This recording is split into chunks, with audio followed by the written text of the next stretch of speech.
Hello, I'm Teacher Lynn and welcome sa isa na namang serye ng Instructional Material Making.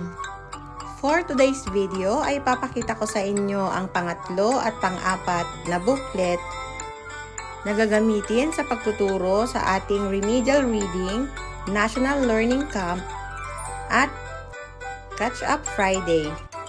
Ganyan po ang itsura ng ating pangatlong booklet. So ito ay inspired sa ating Claveria technique. Meron po itong mahigit 20 pages. At ang title nito ay Magbasa Tayo. Ito naman po ang ating pang-apat na booklet. Ang pamagat nito ay Mahusay Akong Magbasa. Ito ay gagamitin natin sa pagtuturo ng maikling kwento at para matest natin ang comprehension ng ating mga bata. At ayan, sa ngayon po ay meron na tayong 4 na booklet. Thank you so much!